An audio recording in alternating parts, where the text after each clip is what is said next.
You know, when the women and men gathered here 160 years ago, the idea that women could have the right to vote seemed like an unreachable star.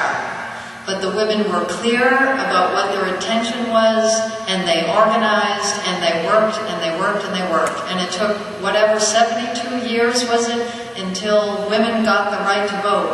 And unfortunately, Elizabeth Cady Stanton and Susan B. Anthony were not around at that moment to celebrate, but that is the work, to focus on what we want and just keep at it and never give up and never give in. Today we have challenges equally daunting. We are a nation at war. Our economy has been rattled by incredible greed and incompetence and too little common sense.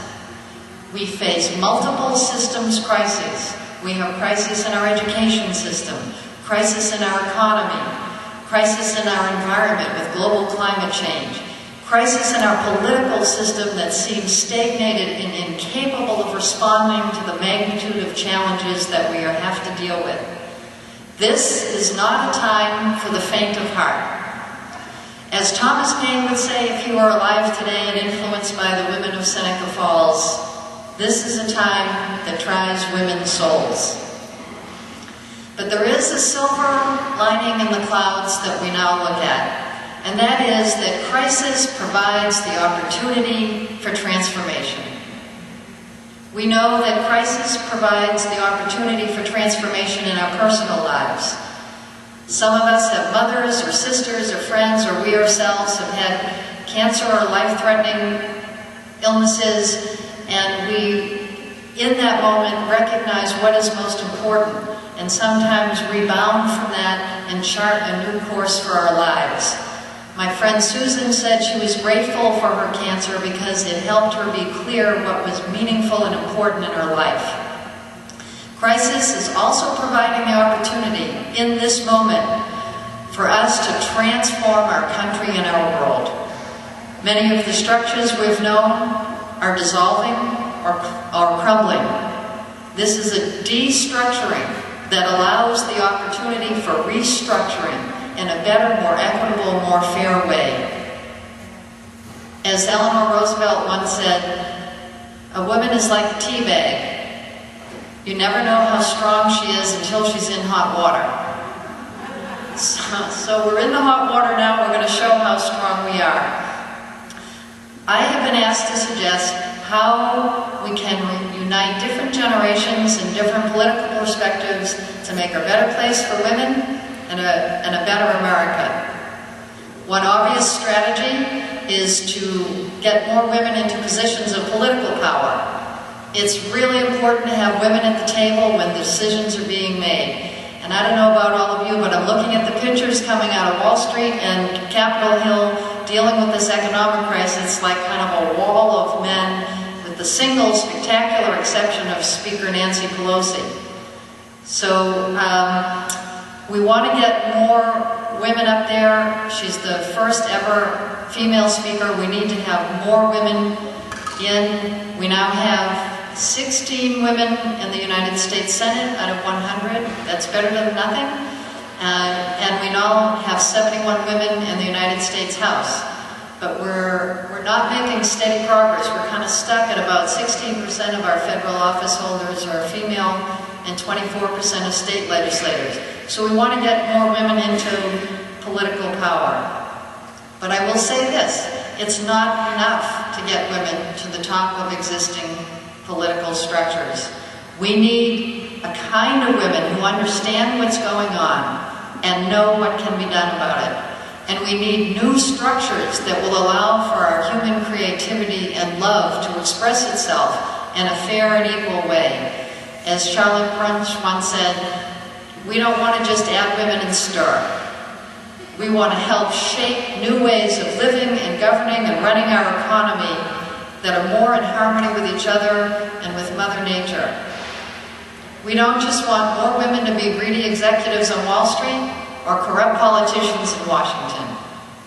We want women who will shape a country and a world that works for everyone, for the benefit of all. We want women who will think about the impact of our decisions for the next 7 generations as the Native Americans here, the people of the Longhouse, talked about and lived for so long. We live in a time when the structures we have known are in crisis, creating that opportunity for transformation. We live in a generation called on to create the world anew. And you have a vital role to play in shaping the new America and a new world. The waters are choppy, even scary. It's easy to get sucked into a vortex of fear and despair. But we can learn the secret for navigating these choppy waters from the suffragists who met here 160 years ago. Here's the key. Be clear about the vision of the kind of world we want, and to be courageous in taking action to make that happen and bring it into reality. That's the strategy the suffragists used that brought them to victory. That's the approach we can use today. It is vital for us to keep our eyes on the prize. Keep focused on our vision of our life as we want it to be, our personal life, our community life, our national life, and work towards that. In this moment, all things are possible. This is no time to think small. This is a time to dream big. I have a big dream that I want to share with you that Marilyn mentioned. And it's a dream that could unite different generations and different political perspectives together to make for a better America, a better place for women, and a better world. And here's the dream. The dream is that we identify, communicate, and build on the best of what's working in America. Just about any problem that we have, someone, somewhere, has a solution for it already. The challenge is to identify these solutions, adapt and adopt them around the country, and help states and local communities put these proven solutions into action. We are wasting vast amounts of time, money, and energy on programs that are conventional approaches that just are not working when we have breakthrough solutions delivering better results for less money already. Just one example for you. In education, we have a problem now in cities across America with dropout rates of 50% of the kids don't graduate from the high schools. And a lot of those who do can't read or write very well. And yet there's a school in Harlem called Central Park East where 90% of the students graduate and go to college. Deborah Meyer, who started that school, knows how to educate youth. It is criminal that we know how to educate youth like that and we are not building on what works. And lives are being lost. We can do that. We can educate all our youth. So I'm working with a team called Citizen Solutions Council. Our mission is to identify, communicate, and build on the best of what's working in America. And here's our first priority. We have a proposal to establish the President's Council for Solutions in the White House.